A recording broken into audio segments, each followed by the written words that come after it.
It's Tuesday night. And you know what that means? That means it's Tuesday. We're going to be doing Night Attack a little bit. Hi, everybody. Woo, it's a day. It's a day. But I'm happy to be here. Hello, everybody. Welcome to the Night Attack Preshow. I'm Preshow. It is July 35th, the last day of July. Hey, everybody. Get ready to pay your rent tomorrow. Or don't, whatever. I'm not your fucking dad. I'm not. Hey, I'm not. Damn it, I'm not your dad. Hi, everybody. It's been a long day. I don't know how much we'll talk about our trip the past 2.5 days on the show, because I think we already have plans for what the show is today. But I'm just gonna say today started very early. It started about 13 hours ago. We got on a plane in Los Angeles. Well, the plane was in Ontario, California. Do you know we got a fucking Ontario in America? What? What? We got a what? Always trips me out. We got on a plane about 13 hours ago, and then got home.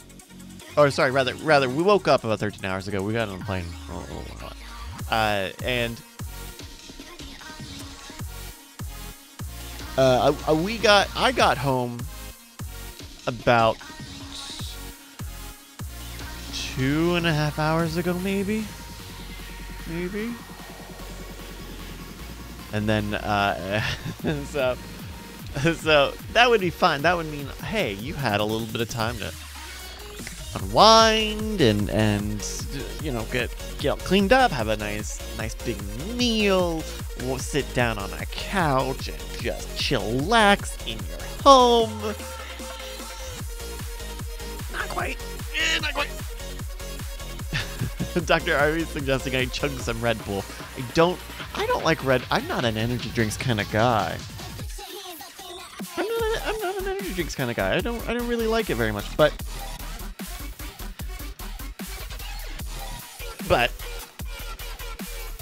I didn't quite have all that time to decompress. If you are a listener of Cord Killers or of Weird Things, you might have noticed that those episodes went up about 2 hours ago. We because this trip encompassed Sunday and Monday, we did some of Cord Killers at Tom's house, and then Justin and Andrew did Weird Things on their own. And I was able to get most everything done last night, but not everything enough where I felt good sending it out. I didn't have access to the Patreon on my laptop. My laptop did not have the Patreon login cookies that would let me log in without having to wake Brian, who was triply as tired as I was. And so I was like, well, if we can't get it on the Patreon, then we'll just fucking hold on to it until I get back on a real computer. But it was definitely the sort of thing where, like, we had in Cali time, in Pacific time, we had to get up around 5:30, so we could be out the door around 6 to leave. And I definitely went to bed around 1 o'clock or 1:30. And so I had to publish those episodes during the day. So anyway, Battery says, I prefer to generate my own energy. I'm a solar panel of producers. Your body is really able to push yourself through what you gotta get done.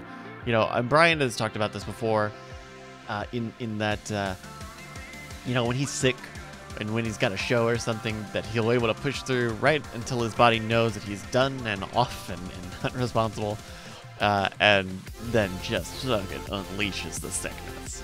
Such a bummer. JH Mayor 3, you guys were here? Yeah, we were in not Ontario, Canada, Ontario, California. The other Ontario, CA.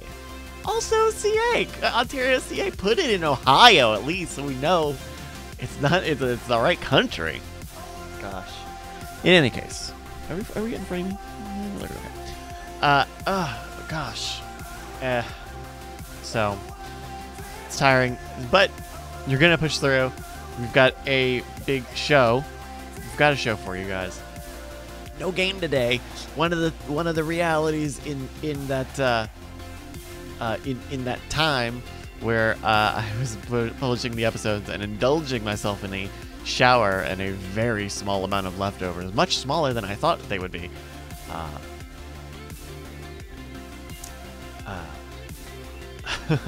I was like, oh yeah, Night Attack is in like 2 hours, and I definitely don't have a bit, and I definitely am not going to have one ready. So we're gonna be talking. We're gonna talk a little bit about some of the upcoming shows, some of the upcoming convention stuff, like Dragon Con and Scoop Fest.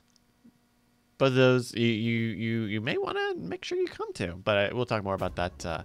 We'll talk about more of that on the show. And then Brian's got a very funny story about some communications on his phone. Nick with the C says, hashtag order Bryce a pizza. Don't tempt me. I shouldn't, but don't tempt me. Cause I did eat. I had a not a full meal, not even really a half a meal. I had about a quarter of a meal before this. But there was meat, there was potatoes, there was cream. Hi, Justin.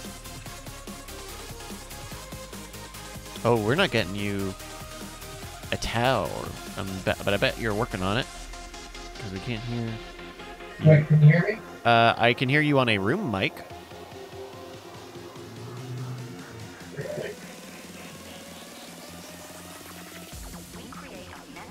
On a room mic? Really?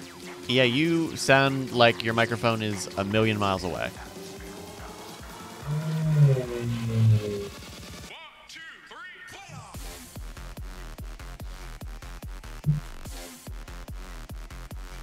Also, your cropping is a little. You got a black bar that you don't normally have.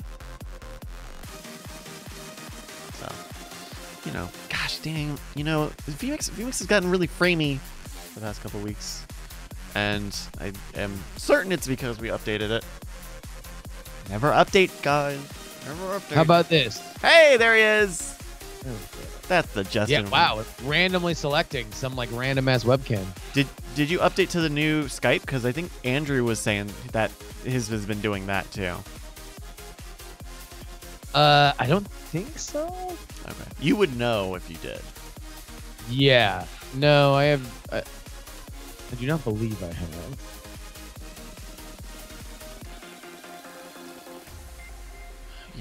Yeah, I hate this framiness. Also, I have no idea why I come in so much hotter on XSplit than I do in Visually? my monitor. Do you have like a color correction thing turned on or something? I probably is the answer there, but to know what the fuck it is another question entirely. Interesting. Yeah, I updated Skype, or not Skype, vMix last week, which was partially the cause of all the tech troubles in the pre-show. And now it's getting framey in a way that it hadn't before that update, which is unfortunate because framey's a bad look. It's a bad look, bro. Bad look, dog. Bad luck. How was the trip? It was tiring. Like I'm not able to like separate from it yet because I haven't been able to stop working since then. I feel like I could let you know probably about at midnight when we're done with everything. Hey, can you share a video with me? I thought we were. We can try again. I know it had the webcam up for a minute. Is that not it? Not showing it? Not getting shit. All right. Let me try this. I'm gonna hang up and call you in a minute. You got it. What if I wonder if it's because of our externals.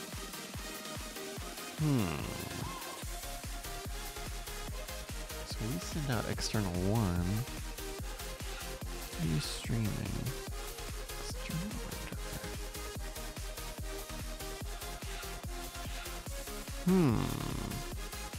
What if we did that? What if we did that? And then just turn that off. What if we tried that? What if we tried that? Skype likes to do this fun thing where if you click on it, it will not do the thing that you clicked on, and also will just kind of be a pain in the ass for the whole damn time. Oh, it's gonna play this song, isn't it? Let's see. Oh, I might have to turn the external off and restart it. Hey, there we go. Let's go to Tools. We're gonna go to Tools, everybody. Everybody say it with me. Tools! Now see, it's doing it again, where I click on it, but then it's like, no, you don't want to click on it. I want to click on it, though. This is the thing I want to click on. You know? That's what I'm saying. I want to click on it.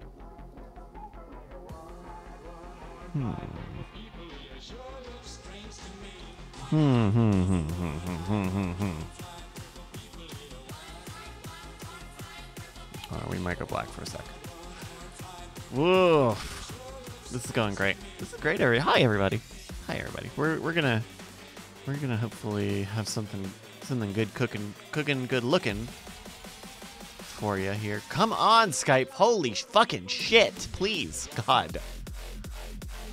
I don't know if you can tell. I don't have a lot of patience today. All right, let's get him on the line. We got him on the line. How's that? Can you see me? Yes. Nice. The French champagne. Can I? We had a so we had an Airbnb for this trip. Yeah. And it was clearly just like an apartment that this lady owned and was renting out solely to be an Airbnb. And she had some like art on the wall, which included like is clearly a spray painted like work, like it was just a bunch of different layers of spray paint because you could see where the traces didn't line up, and it just said champagne on the bottom of it. And it was just like, it wasn't like a brand of champagne. It was just like, hey, this kind of looks like a fancy French girl, maybe. Yeah, I just love champagne. Yeah, maybe it was like by the champagne bottlers of champagne, because it's like it's in France, right? Maybe like it's like a thing. In any case, how are you doing, Justin? Doing pretty good. Yeah? Hey, I got a Queer Eye conversation for you. Okay. Oh yeah, I saw that on your live notification and did not get a chance to tune in. What's that? On the Jury Daily Show today, I gave my Fraud 5 rankings. Really? Which of the 5, I ranked them from least fraudulent to most fraudulent. Okay. At the bottom. Number 1 was least fraudulent. Was the most fraudulent. The most right? fraudulent. I see. Okay. Because you did that. So as we counted, I guess down or up, whatever. Sure. Least fraudulent. Wait, can I? Bobby. Oh yeah. No. Yeah. Give me yours. Okay, give me yours. Absolutely. Bobby is number 5. He's a sweetheart, and he does. He gets a lot of shit done for a lot of people who maybe don't need a lot of shit done. Sure. And for the record, I was only saying talent. Talent-wise, I think they're all great cast members. I enjoy the show. They all fit together in a beautiful mosaic as they wash across suburban Georgia, and make the world better. However, some, I think, at least on the show, and I'm willing to blame this on the show. Some are clearly exhibited to have more talent than others. Than the other, sure. Okay, so 5 is definitely Bobby. 4 is definitely Jonathan. He's got the personality. He knows all of his shit about his hair. He's always looking fine. So Jonathan's definitely number 4. Number 3 is Tan. Tan clearly like has to work with whatever sponsored brand that they have any given week. Sure. Right? Like that whole first season is like all Bonobos shit.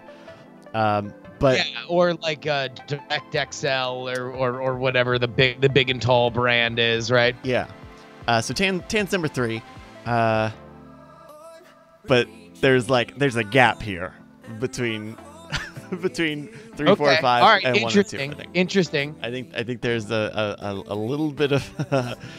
I think those 3 you could shuffle up maybe, and these 2. Yeah. I think number 2 is. I don't like ranking people, but when we're doing this, I think number 2 is Antony, and number 1 is Karamo. Wow. Okay. So we're dead in agreement at the top 2. That at the very least, you know that Bobby is a good interior decorator. Mm-hmm. He does many different spaces. Everything is different. Everything is fit to the room. Mm-hmm. It's not the exact same solution every time. Yeah. Then we are in agreement that Jonathan number 2, that even when he doesn't cut the hair, which happens fairly often, Sure. mostly with black men, he knows about hair. He knows about He product knows a styling and like facial and make. When he did the guy who's got the redness and he's like, oh, you got the. Oh, thank you very much. He knows. He has the green stick. He's got that green stick recommendation. Yeah. He's got some helpful news you can use. Mm-hmm. Jonathan and Bobby are the only 2 to me that are unassailable. Now I put Karamo 3 Really.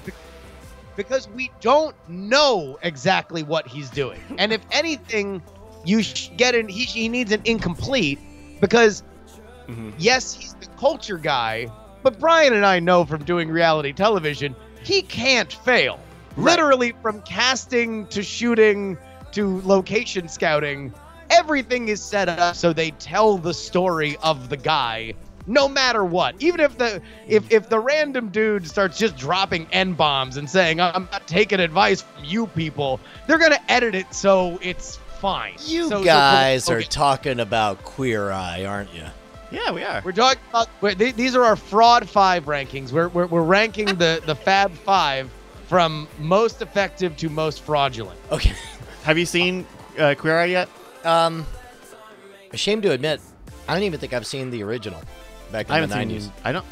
I think I was too young to latch onto the original. It's you didn't. That was unnecessary. That's you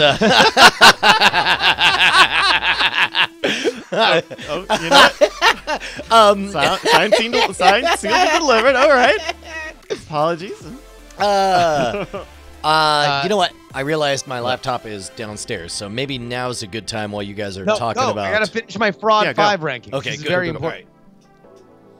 So, number 2, I did Tan. Really? Just because it's like, look, I think he has the restrictions on the things, but let me guess, you're gonna do a printed button-up shirt, and you're gonna recommend he rolls up the sleeve and French tuck. Like, it's kind of the same bit each time. And granted, he's working with the same body types. He's working with schlubby dudes in general. He doesn't want to freak them out. There's already a lot going on. So I would just say, for the fact that he constantly has the exact same solution. Now, okay, but see, at least you are able to see Tan's work. He's not an incomplete, which is why Karamo is so high. not incomplete, right? You know? To me, the number 1 with a bullet, and I'm shocked that you put him at number 2, was Anthony. Because I don't know for sure, having now watched 12 episodes of that show, that Anthony can cook. I don't know. He can cook. I don't know. Here's the thing, all right? This is why I am willing to go to arms at least a little bit for Anthony, is that all of these guys have to teach them things that these guys will do on their own, right? And especially season 2 is in the episodes I've seen, it's a little hot and cold with whether they even give him anything to do on that episode. But almost as if they're trying to work around something. No, but he also like makes a poke bowl and fucking like I think he has skills, but I think it's really hard to teach someone skills like that at such a high level. Quite possibly. But you want to know what? Show a motherfucker a wine tip. Show him proper cutting technique. Like, there's a million little things that you could do if you were, like, more into this field that a lot of people would know. But put somebody's fat bartender finger on the back edge of his knife so he can pare vegetables correctly, right? And that everything has to be. How many times does he pull out a goddamn avocado like a children's magician and tries to wow these fucking yokels who ain't never seen fresh produce in their entire life? Okay, sure. Did I hear children's magician? I'm just saying, this Queer Eye dude, the food guy, Anthony.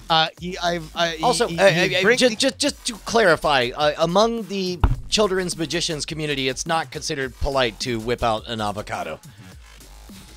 Yeah, sure. No, absolutely. All I'm saying is that a avocado to a suburban Georgian is his version of a child's magic trick. Like, it's just a thing that is like, it's very simple. You can just show it off, and it's based on the idea that ain't nobody seen this shit before. Okay. Plus, also, it does look like a big old scrotum, right? That's part of it. Does he pull out avocado? An avocado? Avocado looks like a scrotum? Just me? Oh, Ashley's telling me that avocado is named after scrotum. Okay, thank you. Thank you. For a second, I thought I was all alone. Here's anyway, the thing. Here's why Karamo. My point is, I don't know for a fact that man can cook. I don't know. He might. He can. He shows it off. off. Little evidence of it. But here's the thing, and this is why Karamo, an incomplete is an F for me. And when what you're mostly doing is driving guys to their thing, then what are you bringing to the table? Like, you're being a shoulder to cry on, I guess, but. That's why, because he brings every cry scene. If you're going to stamp, give them credit. Point. If they were to only get credit because they get the fat redneck to cry, Karamo's fucking Babe Ruth. Like, he's the best to ever do it on that show. Nobody can compete with his fucking batting average of fat redneck tears. That's a really good point. And I'm just gonna tweet out of context that quote. Nobody can compete with his batting average of fat redneck tears. Is gonna be my lead in. You're gonna tweet that? Okay. I'm gonna tweet this out. Greatest to ever do it, and he will continue to be the greatest to ever do it. Now, again, we don't know how much the show sets it up because reality television does not chance this shit. I mean, I'll guarantee you, everybody who cried on that show cried in their fucking audition tape. Yeah. Well, I mean, even like, was it episode 3 where that cold open that they do? You think some shit's really gonna go down in the car, and then get the fuck out! Clearly, is everybody not kept going talking to me about that, and then they're 5 jovial gay dudes driving down the road having a good time. All of a sudden, rural Georgia. Georgia state trooper or local smoky fucking lights go on behind them, and they're all like getting tense, like, oh my god, this is such bullshit. Is that a real thing? What? Is that a real moment? He's describing the intro to this episode. This happens, and then he's like coming out Kramo's of the driving car because the cop asked him to get out of the car, and there's a fucking camera outside, and it's like, all right, like, it's fine, like I get it, but like let's not, like, when you're not even like saying to the camera crew like what is happening, can you talk to them, like they don't even like do the artifice of this is like something gone awry. It's all played kind of straight, and it's like, okay, it's 90s reality as a genre, and I appreciate it and I like it. But everybody who told me like, oh, fuck, there's this real ass moment. For a second, though, it does trick you for a second. I like before can't they speak get from personal out of the experience, but a friend of mine, Swim, someone who isn't me. A friend of mine was on this show on cable television, and they wanted to do a scene that involved people getting pulled over by the police, and they hired like 4 cops to shut down a stretch of real highway, and that was their job, and then hired somebody else from central casting to play a cop, and then they rented what looked like a cop car so that they could play act, and they drove up and down the same stretch or whatever. So I would imagine that it's real challenging to do anything in reality entertainment television. I mean, that involves what yeah. looks like the real police, And- according and- to someone who is not me. No one, and Sure. like the guy that pulls him over is the guy who like nominated Who, his like, buddy. they're So like the clearly, dude is getting made over as a cop, and it's his cop buddy that submitted him to the show, and so he does the like, hey, we're all friends, but it does play like a thing going forward because Karamo's arc for that episode, he's the one black guy of the group, is like, what the, like, I really got on edge. that was super not cool. What the fuck, dude? Yeah, when Not a when good that joke. happened. Yeah. Which, it's like, It's clearly fake once you get to the end of that sequence, but there is just a moment where you get fooled into the story of it. sure. I'm not saying that it's not effective. I'm saying that I was not pulled into it when it aired, and Okay. I figure like 20 years into the reality television genre, we can understand that it's artifice. Like it's fake. I mean, Sure. and not to say, I mean, like, well, it's Set scripted. up, Like it's you do a produced. script, you do a scene based on what everybody needs out of that scene, and you hope to get as real as possible out of it. But at the end, you have a producer saying that was great, that was amazing. Now, can you look at him and say exactly what we need to get us out of that scene? Just say something like, you can say whatever you want, but say something like, that was great, but I don't know what's happening for the dance tonight. Sure. I'll say that. Oh man, what a journey that was. That was really a thing. Ah man. Also, isn't there a dance tonight? Man, I wonder what's going on during that thing. How Okay, was that? fantastic. Can we actually? I didn't mean to step on you. I'm sorry. Sorry. Oh, can sure, we sure. Just have you say, sheesh golly darn, and you can say whatever you want, but specifically if you could say sheesh golly darn, in the dance tonight, yeehaw. And again, put your own words on it, but specifically, sheesh golly darn, ain't that dance tonight, yeehaw. Right, but you want me to make it natural, right? I mean, listen, we're not here to make you a caricature of a Southern person or anything. Like, Okay. We want you to. We told you when we cast you that we weren't going to make you a caricature of something that would put a bad spin on things. So Sure. just specifically, exactly verbatim in your own words, say, sheesh golly darn, ain't that gall darn dance tonight. Okay. Yeehaw. Let me try it, and you know we can do it again if you don't like it. In your own words. In my own. Okay.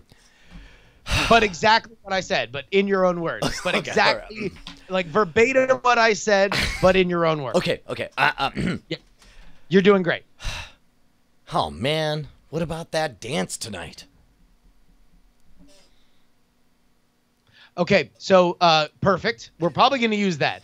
Can I just get one sheesh golly darn and then maybe just ham bone a little bit? I mean, but I'll tell you. Do whatever you want. Do Okay. whatever you want. Okay. Do whatever you want. Sure. But also, if you could exactly, to the letter of my direction, say sheesh golly darn, ham bone, and then whistle for like as if pigs are gonna come in. Like just, and again, this is your own thing. We want you to be you. That's why we brought you on the show. Sure. But literally follow my exact directions in your own way. Sheesh golly darn, pig suey. Okay. All right.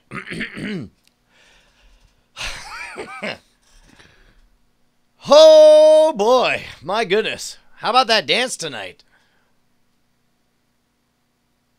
Okay, yeah, we're just actually getting back from Video Village. That was amazing. You actually, that was better than the first one. So just one more thing. If you could literally put on overalls and dive into a slop of filth and say, boy, howdy, the Confederacy will rise again. In your own words. In your own words. Man, I don't understand. It just seems to me like you want me to be a fucking cartoon. I don't get it. What do you want me to go? Sheesh, garland, darn. I can't wait for the dinner tonight. I'm gonna dance. I love eating pig shit. Is that the kind of thing you want? All right, moving on. Next location. Next location. Let's go ahead and get in the van. We got it. We got it. Let's go. Time is money, people.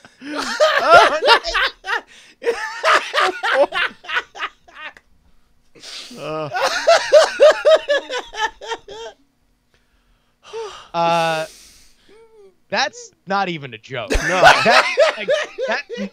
that's like literally not a joke. That's how reality television is made. Like there is no, and the most you can hope is that you have a humane show that is competent at casting and can cast people appropriate for the directions that they are going to give. But make no mistake, it's a producer's job to get the shit that they need, and in the field, they don't give a fuck about your actual opinions. More like, importantly, you are there to do a thing. More importantly, they're quite literally paid to prevent themselves from giving a fuck. Where it's like, you check your fucks at the door, and it's like, I'm sorry, you're making a paycheck right now, and that means we need tears, and we need them on cue, because time is money, people.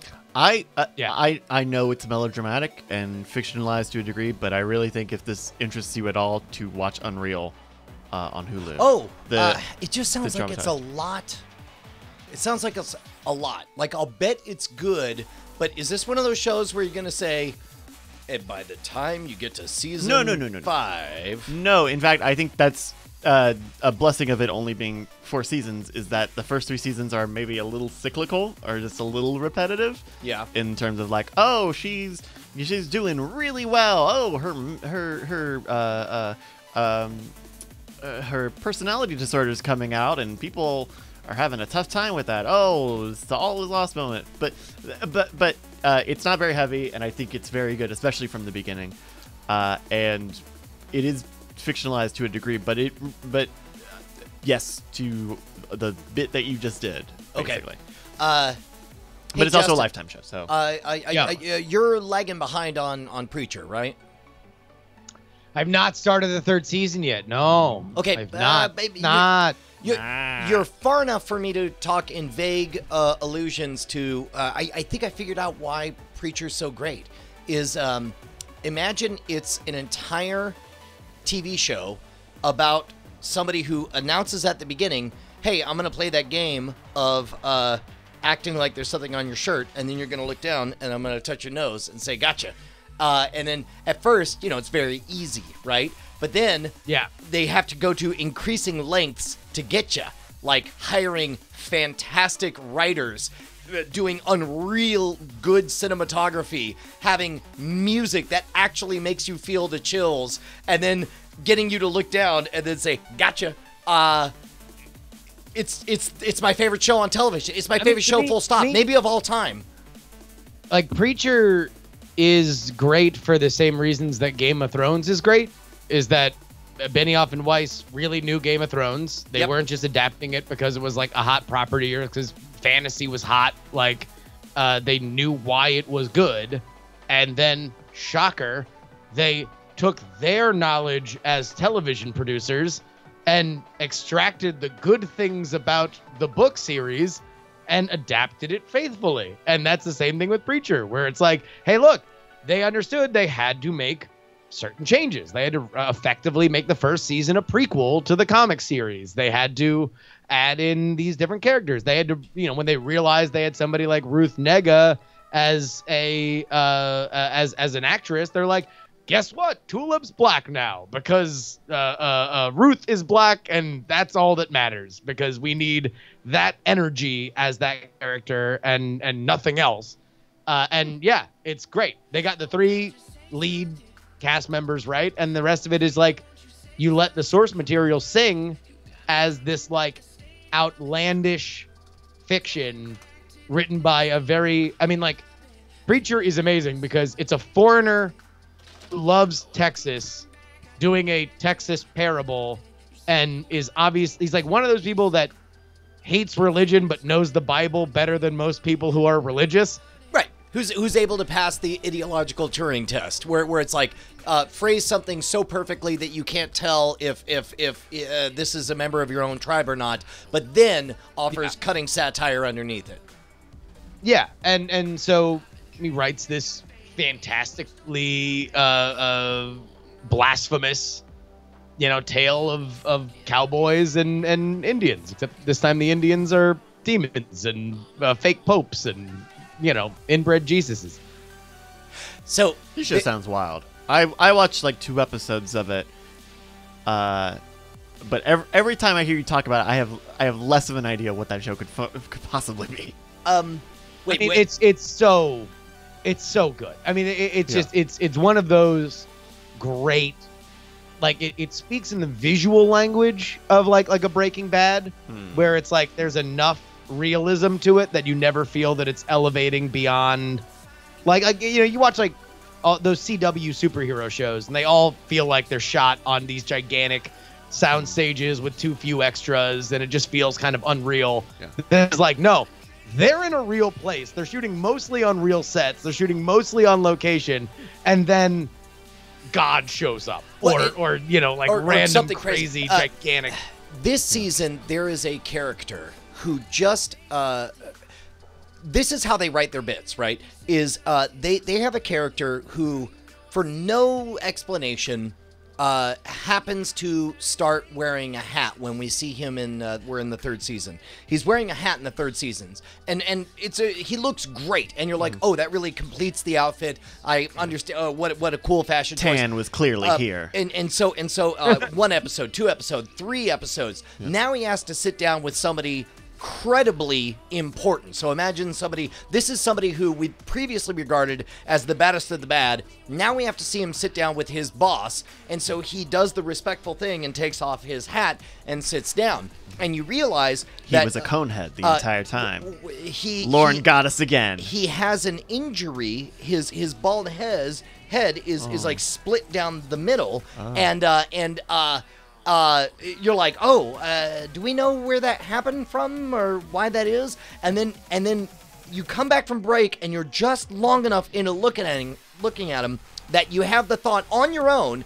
You're like, his head looks like a dick. It looks like with the shape and then the split down the middle. Like his head. Even describing it sounds very penis-like. Right, and you think that, and the moment you fucking think it, the new big boss just said, "You look like a penis."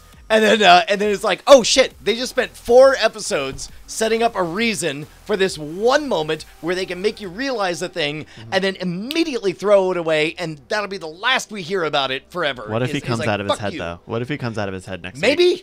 I wouldn't put it past him. That's how good they are. That show's got it's got plenty of range. It would be in universe to do that? Oh, okay. Yeah. I mean, look, this is the show. By the way, to put it in perspective, like I was talking to Jason Murphy about this exact same thing, and Jason says, in the comic books, he has a lighter, and it says, I mean, this won't be on the show, but it says, "Fuck communism" on the lighter, and someone gave me a lighter that says, and I was like, yeah, no, it's been on the show for like 2 fucking seasons. It's the star of the show, the lighter that says "fuck communism." I mean, it's like there's nothing off limits, and I don't know how they're getting away with this in their AMC world, but I love it. Yeah, I mean, I'm almost excited that it's not more popular, that it hasn't been pulled because of some of the blasphemous shit. Because it's not blasphemous in a way that they said "god damn." It's like the deep root infection, it is the literal definition of God's a piece of shit is the central driving motivation of the entire series. Not God is love, the dude God is a piece of shit. There's definitely in the 3rd season. Oh God, I want you to watch it so bad, Justin, because you definitely see God in the middle of a midlife crisis moment, complete with riding the motorcycle with the 30 years younger than him floozy on the back with her hands on his hip, showing up, offering wisdom, and then wheeling off. And I love all the conceptual lore behind the words "God's midlife crisis." Imagine if you heard that on Earth. You'd be like, Jesus. It's so out there. It's so out there. I mean, look, it might be the most creative show on television. If there's a more creative one, I would like to see it. But it is Game of Thrones. It is Game of Thrones level like it's obviously on a different canvas. This isn't about 7 kingdoms and all these like high government things and low poor people. It's about, you know, it's a dozen people. It's just that those dozen people include like God, angels, a vampire, the Undertaker with 6 shooters. Like I want you to know that in the past 2 sentences, we watched the door open. We watched Bonnie set down the drink. Her pause. She turns her head left, turns her head right. Like what's like Game of Thrones? And then she hears God, something, a vampire, and then she goes, nods twice and then leaves, knowing full well exactly what we're talking about. Kilmarnock, if I haven't watched Preacher or Westworld and I had to pick one, should I pick Preacher? Oh my God. My opinion, I think Preacher is a much better show. I by a million miles. By a million miles. You know why? Because it's not tedious, plodding, slow, short. It respects your intelligence more than Westworld. It's not amazed by its own opulence the way Westworld is. Preacher is one of us with an amazing budget and unlimited resources. Well, I it's just the kind of story that they're telling I like more. Like it is pulp comic. Like a thing happens at the beginning, a thing happens in the middle, a thing happens at the end. But what's special about it, what elevates it, is that it never really sacrifices its larger arc. Like they're always driving toward their larger goals. But each episode, it's not going to end with like, wow, that 3 people definitely talk to 3 other people, and I don't know whether or not any of them are in linear order. And like, I guess at some point this will all make sense, and I'll be really excited when it does. It sure seems like that one guy has a reason to be upset with that other girl from his actions. I feel like I've grown into liking Westworld more. I will never know what it's like to sit down and binge all the way through Westworld as if you're reading a big, fat, heavy, boring novel. Sure. People also tell me War and Peace is good. I'll never know because I never eat the filthy motherfucker. I'm saying that Preacher is the best fucking television show I may have ever seen. In my heart right now, it's my favorite moment of the week. There's not a single moment that's not pure joy. I feel like I'm treated smartly, and I'm constantly surprised. That's specifically, Sorry to Bother You offered me, we talked about this, the greatest gift that I can receive, which is genuine surprise. Preacher delivers that in television form on the daily, on the regular. Well, weekly. Yeah. Okay. JC Cohen, have you seen King of Queens, though? We got a Photoshop in. I think Dr. Arby made this one. I saw this, and I recognized it because I had literally just watched this film today. I don't know if you guys would get this. The Burning Edge. No, I've not seen it. So, Jesus Christ, but that meme though. Somebody did point out that Brian's escalating faces look like the Game Pro rating scale. Oh yeah, or the Doom guy. They kind of look like the Doom guy a little bit. Only instead of blood, it's just mucus flowing out of all of my orifices. But, hey, real quick, do you guys see The Ringer put out their top 100 television episodes of the all past time century? today? Wait, yeah. of just full stop? Yeah. Just the best 100. What is, Who who rates that?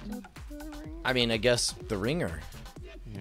The ringer.com. I saw it. I didn't have a chance to look at it. It was a really well done page. They had like clips would automatically pop up from each episode after you scrolled by it. So the number 1 most viewed episode of anything is the final episode of MASH. Did that even make the top 100? I'm curious. I have no idea. I did not read every single one of the 100, but let's just take real quick guesses. What do you think is the number 1 best television episode of all time according to The Ring? Do they factor in context leading up to it, or do they leave it on its own, like as a standalone piece of television? I think they are. So only 1 episode per show. So they don't have like 7 episodes of Cheers on there or nothing. Okay. Yeah. Yeah, so I think they are factoring in the greater worth of the show because the number one episode is something that comes in the middle of a season. I would think. I mean, for my money right now, on the spot, without a lot of time to think about it or context, I would put the Assault on the Wall episode of Game of Thrones. That was where it was just all I'm there. sure that might be on there. That was a movie. That was a straight up movie standing alone. It is not the number one, though. I know for a fact that you have seen the number one episode. Oh, jeez. Am I going to disagree? Maybe. I think this is universally understood to be a very good episode of television. I'll tell you. Let's play roulette. You just scan on down and then hit stop whenever you want, somewhere in the first 20%, or In the top 20%? or the lowest 20% price. Okay. And then we'll digest that one and see if it's one I know. Like, Okay. okay. All right. You got one? Here we go. All right. 24, 11 p.m. to 12 a.m. Number 93. Yeah, I agree that 24 belongs in the top 100, or at least one episode of it, and I agree that there's probably one episode of 24 that's the best of 24. So I'm okay with that. Okay. I know what it is. What is it? I'm just going to put out my guess right now. My guess is it is the episode of Knight Rider where Kit meets Car. Oh, dude. No. Not where he meets Kit, but when he fights Car and Kit disobeys Michael Knight, and they do the chicken fight, and he's like, no, what he's doing? Like, I'm sorry, Michael, I can't do that. And you're like, fucking Kit, you have base rules. You do what a human says. That's what makes you better than Car. And he's like, not this time, asshole. And then fucking they get to the end, and then Car falls off the cliff and blows himself up because Kit was smart enough to know that Carr only served himself. He and Kit was serving the greater good. What about episode 84 from Party Down, Steve Gutenberg's birthday? Did you see Party Down? Party Down's good. Party Down is actually hilarious. Party Okay. Down's one of those that everybody needs to rewatch because not only was that cast underrated when it was airing, like now everybody on there has gone on to do bigger and better things. It's the Mr. Show of Party Downs. The Party Down. Yeah, Party. no, it was the same showrunner as Veronica Mars, so there's a lot of Veronica Mars people on it. But what does showrunner mean? What is? It's the person in charge, basically. Yeah, the one person who's answerable for everything. Like Not the person director. above a director, basically. Oh, it is above a director. Okay. Yeah. Effectively. let's Bryce, let's do the top 5 here, and then we can get into the show. Okay, we'll get scrolling through very fast so we don't see the top. Some of them. Da da da da da. All right, here we go. Number 5, Chappelle Show, episode 2.4. Oh, that's got to be. Hold on. Can we guess? Please tell me that's the Charlie Murphy tales of our favorite super freak. Yep. That's Charlie it. Murphy and Rick James. That's what the 5 fingers say to the face. Yeah. My goodness, that was a great episode. It's good. Forgot about that. Number 4. I mean, that was one that, like, very rarely in my life do I remember feeling the things that, like, people would talk about, like, the 60s and 70s, where it's like, well, one day the Beatles played Ed Sullivan, and the next day everybody knew every Beatles song. And, like, that episode is one of the few times where, like, for a college-aged person, Oh my God, it was like, that aired on Tuesday.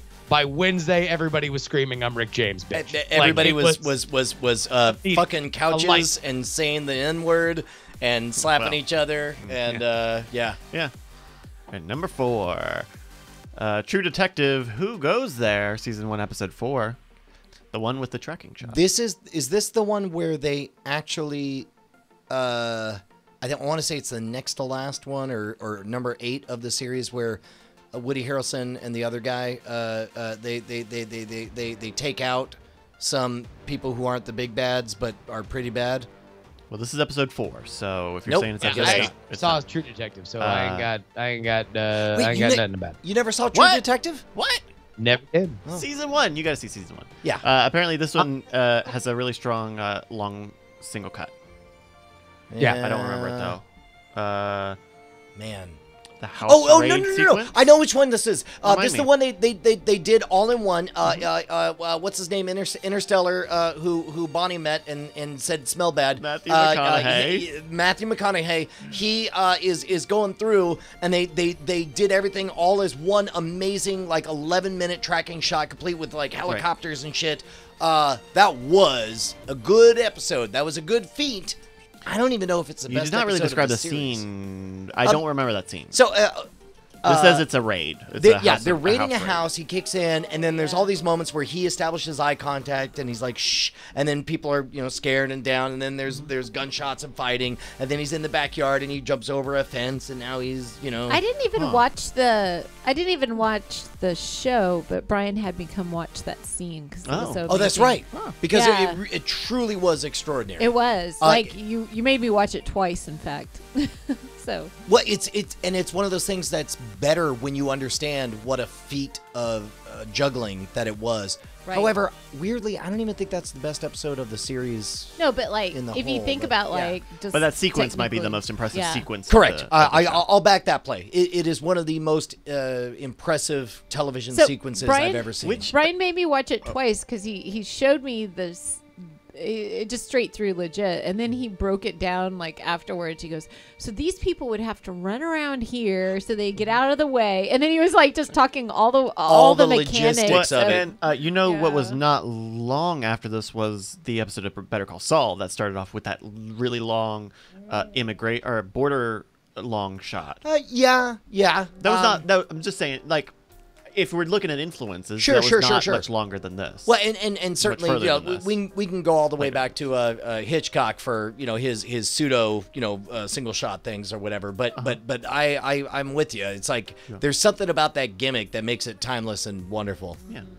All right, we'll go to number 3. Number 3 from Game of Thrones, The Reigns of Castamere, season 3, episode 9. So that is the highest Game of Thrones episode, and they give it to that one instead of either Battle of the Bastards or that the one on the wall, the seat on the wall. Which one is the Reigns of Castamere? Is the one where they? That's- that's the Red That- Wedding. That's the red. That's the Yeah. red Okay. wedding. Yeah. All right. Worth it. I'll back And that play. I think that one gets it because it was the first time that Game of Thrones just like was Whipped out its the entire dong. talk of the world the Yeah. next day. Like and we hadn't really seen that since like The Sopranos. And that's double crazy because the entire world had the script to that episode before it came out. There was nobody who read the books who didn't know what was going to happen, and yet miraculously this became like one of the most magical moments in television history. So I think by this point, Game of Thrones was. Everybody ignores nerds. Well, yeah, like Right? Game of Thrones was a So- crossover hit Yeah. at this point. Plenty Right. of people had never read the books. Sure, but somehow, not. Let's break. So why was this different than? Spoilers, if you're watching Game of Thrones, don't listen to what I'm about to say. Because maybe it was because it was so easy to type the words Tyrion kills Tywin that everybody did that, or Snape kills Dumbledore or whatever. Like maybe this was just complicated enough that it wasn't worth it to ruin in exactly 3 words. No. I mean, this is even in the books. It is so out of left field, and you have built up that show all the way up till then as being. This is the story of the proud man who dies and the son that avenges him, and and so that's the entire series. And then so the only way to put it- it's like fuck you, it's not that pieces of shit. So the only way to like in newspeak, the only way to express it is to write the words "psych." Like basically, and so you basically in this episode you invalidate the entire premise of the show, and yet you're like intrigued afterward because you do actually love all these other supporting characters that now are elevating to fill that spot. yeah. All right, here's number 2 from Mad Men, season 4, episode 7, The Suitcase. Never saw it. Yeah, Never I saw didn't it. make it. Character death. Never seen apparently. Mad Men in general? No, I watched the first 2 seasons, and I kept expecting it to become something more than it was going to be. And then once I understand a credible 1960s soap opera might be a tasty thing for some people, but I kept wanting it to be something more than that, and I realized it wasn't going to be, and so I stopped watching. To be fair, I love Mad Men, and I still haven't seen the final 2 seasons. But Oh, so you never saw the final episode?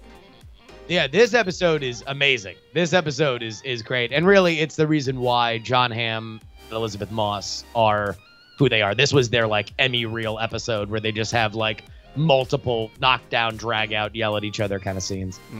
All right, we got number. Here we go. Number 1. Number 1, Brian. It's got to be. Final guess. It's Just guess gonna the be. show. Guess the show. Fucking, I'd hate to say it, because it'll be so cliche. It's gonna be fucking Sopranos, Breaking Breaking Bad. It's gonna Oz. be The One Who Knocks. Bryce, have you already seen it? I've not seen the list. I don't know it. I'm gonna put. Any guesses? I'm gonna put my guess in for Terrace House Opening New Doors, season 2, episode 9, where you think the relationship's over, but they're holding hands again. Not. All right, Bonnie. Aside from Bonnie, what's your the guess? Knight Rider Everyone. episode. And by the way, Zoplonix provided me the name. Ozymandias is the episode I'm thinking of. But go ahead, Ozymandias, yeah. No, I already called mine. It was Kitten. All right, yeah. Oh, Oh, Knight Kitten Rider. Carr. Kitten. Yeah. All right. Got I Here we swear go. to God, Here I'm we gonna be so thrilled if Bonnie's right. 3, 2, number 1. 1. Lost the Constant, season 4, episode 5. I'm Oh. okay with that. I think It's a great episode of television, and I'm such a lost softie that I'm happy that it got the recognition. But it's like, you know that they gave that the number 1 just because they wanted people to fucking argue about this list. Because there's no show that courts arguments like fucking Lost. Can we, knowing that we both outed ourselves with our softies for Lost, we just Wait. whipped out our softies. What does right. that mean? Softies. Is that like a semi but different? I Bonnie. think By the way, Spin Dash, this is not the Not Penny's Boat episode, but it leads into that. It's the first time that there's like the time travel episode where Desmond basically becomes unstuck in time and is like interacting with people in his past, and then it ends with him picking up the phone and like talking to his girlfriend Penny in 1994. So- and it's great. It's sci-fi. It's a love story, and yet it has no answers or reasons why these things are happening, which eventually became the undoing of that show.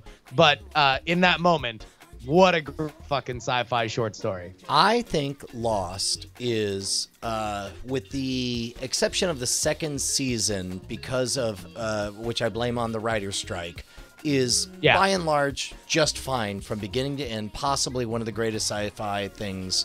I'm going to say this out loud. I think in the context of the show, Lost might have ended stronger than Battlestar Galactica. They rank the Battlestar finale on this list, and fairly highly. Really? So they very much enjoy the Ringer staff. I thought that's another one where it's like, you're just there to either placate nerds or to fucking start fights, because think so. I love Battlestar Galactica, but I did not think that Well, okay, first of all, if you're going to put any Battlestar Galactica episode on there, it's got to be episode 1 of the full series, 33. That's one of the greatest science fiction single short stories in all of history. Full stop. Number 28 is the season 4 series finale. Daybreak. Bullshit. No, that's garbage compared to the very first episode, 33. 33 is a billion times better than whatever that is. Yeah, fuck you. This show's over. Get lost. Hey, I'm gonna post something. I'm gonna see how quick people can recognize this. If you already know, don't say nothing. But there, I just posted something in the chat. Let's see how fast Image. you recognize these folks. Okay, well this is BJ Novak. Right? This is Rainn Wilson. Right. That's Jim Halpert. That's Greg Krasinski. John Krasinski. Krasinski. They're babies. Oh, yeah. They're babies. Where'd that come from? Somebody retweeted it in our Slack. John Cheese retweeted it in our Slack. I forget what it was. But the joke that the person tweeted was, I love was it? Love this pic of early Weezer. They wrote. Yeah. That's fucking Say it ain't so. But John Krasinski is unrecognizable. So anyway, the reason I do that is because right now we're working our way through The Office with me and my 14-year-old daughter. But I haven't told Bonnie this, but I think Lost will be next. Oh no! What? Wait, what? Really? Why? Because I hated how it ended. It was crap. Ended after just the first season and say, you know, it doesn't get better. She's got to learn about disappointment sometime, Bonnie. It's about time she understood that not every show ends strong. Oh no. Okay. What about Battlestar Galactica? Oh, she's not ready for that. Yeah. That she needs There's some Lost to pretty- occupy her. You mean she's not ready for the mid-teens. number 28 TV episode of the century? It's Oh no. What I'm about shocked that Firefly? they did that. I thought that there were other better Battlestar episodes that could have been represented there. But I think they also put the Sopranos finale fairly highly. Like I think, look, The Ringer they is a site skewed that to put out the- a list during the summer when nothing happens. So it's there to argue about, which is what we're doing right now. What about Firefly? I tried. Firefly gets the number 95 episode. 95 out of gas, season 1, episode 5. True. Number 1, Out of Gas is the best episode of Firefly. Number 2, Firefly, as I found out last year, didn't age as well as I'd hoped. Awful lot of what are clearly golf carts with sci-fi stuff hot glued to the sides of them. Like you watching it now, you really realize that this was shot in Southern California on the budget of $20 on a taco. No, you got to get her to watch the Cobra Kai because she hasn't watched that on her own. I can't. I invited her, and I think she just felt like these are old people and a lot of cursing. She's not wrong. She loved Karate Kid. Yeah, she but did. I don't think she feels A connection to the kids. or to the connection to the meta narrative of what they're trying to do with Cobra Kai. Yeah. Like they're trying to do the undoable with Cobra Kai. Somehow make a commentary on millennial culture, also make the bad guy the good guy, and also, credibly hammer away at what was obvious when we were 12 and less obvious when we're 42. I don't know that any of that lands. Oh, we'll find something. But I do know that our five-year-old has discovered My Little Pony, and it has just ramped up everything about her storytelling. Let me test this out. As we'll explore tonight, if there's one, I'm not even gonna try to lead you there. Our 5-year-old, would you describe her as verbose? Yeah. Okay. I mean, for a 5-year-old, look, she is the youngest of 2 very talkative sisters. So I think she is probably more verbose than a 5-year-old who doesn't have 2 very talkative older sisters. So how do you think she is to be around after sitting down and watching a children's entertainment program in which the character she identifies with speaks in not just complete sentences, but entire novels at a time very, very quickly? Probably a lot of sound. She's Her on a constant basis. She now has a model. She now has a spirit animal. She now knows that she wants to be Pinkie Pie, and so it is. Was that All right, I'm hey, drowning in into the show. subtext here. Yeah, we can do the show. You guys gonna do the show? I mean, if I can go get a beer. Okay, go get a beer. Oh, okay. Do I need my By the way, phone? somebody who kept bitching about the list and saying it's got Keeping the Kardashians and Jersey Shore on it. Those are influential Understood. shows. It's got Laguna Hills and and all the other stuff. Like some people like reality shows. It's fine. Yeah. There's no, And yeah, Fine. you can't look at everything in a vacuum like that, right? Like, there's and also it's influence- there to be argued about. Yeah. I'll guarantee you that they put Keeping the Kardashians and Jersey Shore ahead of prestige television, so people would precisely argue about it. But there's no denying that reality television is a part of our landscape. I know I'm never gonna forget the quote. Snooki got punched in the face. Like, that's influence. Never. Oh man, I'm gonna Google it because I don't know if you would. Is Joe Millionaire on this list? Oh my! I don't remember seeing it, but I gosh. scrolled through a hefty amount. I was on the toilet, and I at about the point that I got to 75, I'm like, this poop isn't gonna last this long. Okay, It is it's scroll, not. scroll. It is not, but like if you want to talk about reality shows or you know, influence, fucking slurping noises is some reality show. See, I wouldn't think that it influence. was influential. To me, that was derivative of the time. That you it think was so? it was taking, like, it was even rejected kind of at the time as being, even for reality television, too tawdry. Now I think that we eventually got there and surpassed it. Yeah. Like when we have like The Bachelor is a prestige show that kind of involves people like fucking in the honeymoon suite, like as like a trope, then like, yes, we've moved beyond that and have gotten more tawdry than a slurp in the woods. They made a but- subtitle for it. They put slurping sounds. Come on, Juice, help me out Well, here. Oh and my- also they had to admit it because it was such a scandal at the time. They had to admit that they took it from another thing and nothing had happened in the woods. Yeah, they had edited it up. A totally fabricated moment. Listen, it was a big news story. Oh yeah. I think it might be. It was it's either in Action News or it was cut from Action News. But I had written up Joe Millionaire as a story that people would be reporting on in Action News. Oh. Moment. Is it in? It might be in the other expansion. Oh, I see. Anywho, Yeah, but I don't know. It's so weird because it's like we have forgotten about it now, but I just remember how scandalous it was at the time, and I think I watched it when it aired. yeah, no, I mean, Joe Millionaire was a huge concept, a huge show, and it was the first time that it had tried to. Reality TV still hasn't nailed this. The like dual purpose. It's a show, but it's a meta show thing. Yeah, Like they've tried to do it a couple times. Like they also did like the they did it. Who like Wants to Marry Harry. Oh, That was like a fake reality show with a fake Prince Harry. yeah. Man. So, can I ask you a question? Sure. No. Bryce? Yes. Ask me. Yeah, Bryce. Okay. Oh. So you listen to K-pop, right? No. Oh, I thought Yeah. you did. I am Fuck a- K-pop. He I'm a likes J-pop guy. J-pop. Yeah. J-pop. Oh, J-pop. What about B-pop?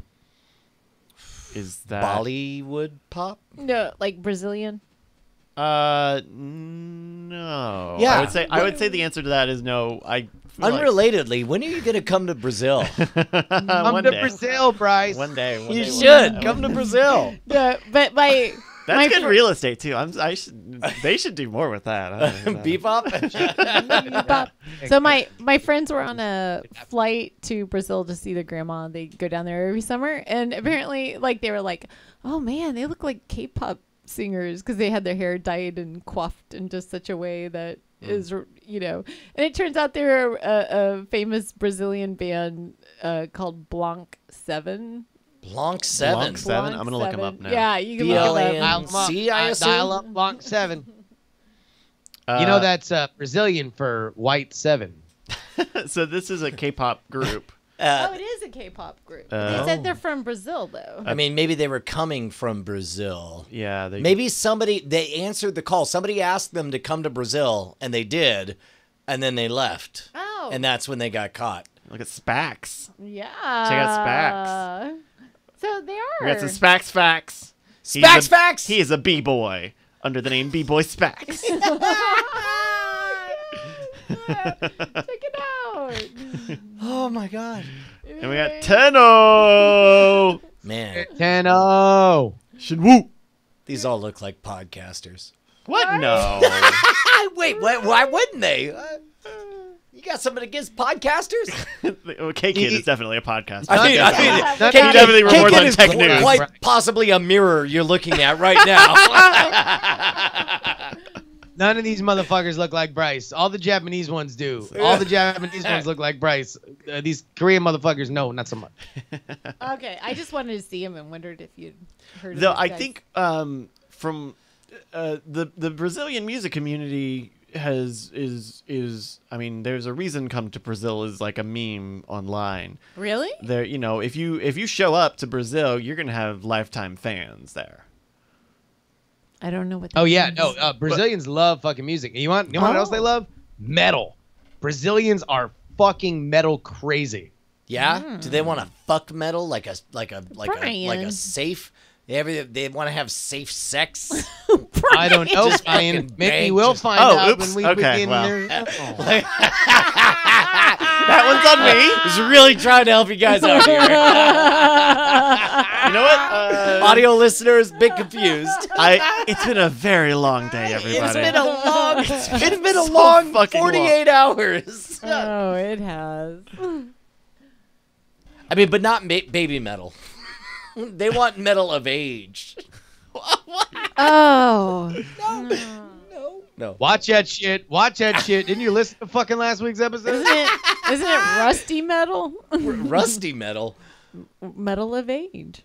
Oh. Let it go. Let it go. Let it go. Let it go. We're moving on. Hold on, We're wait. moving on. Side Next location. Jack. Next That location. could be a genre. Like Right. old people playing death metal would be rusty metal. Oh. You did it. Now I can be a metal band. So they're like jitterbug, trifocals, madlock. No. One more. That classic heavy metal riff of dun dun dun dun dun dun dun dun dun Yeah, dun. that's great. That's everyone loves that metal. You know, it's time to fucking rage when you hear dun dun dun dun dun. And then meanwhile, it's like, you know, the riff's going and they're all like, these kids and their jazz music, get off my lawn. What are we talking The kids with the jazz music? The kids with the jazz music, right? Jazz music? I mean, I almost told people to get off my lawn. I came out Get off my yawn. my yawn. No, get off my yawn. Like all the kids are. I'm like that's tucking great. them That could in. be like modern slang. Hey, get off my Get yawn. off my yawn. I want to stop talking about you. Get off my yawn. It's like the opposite of keep me out of your mouth. What? The one sounds like a cry to stop a rape. Jesus Christ. It does.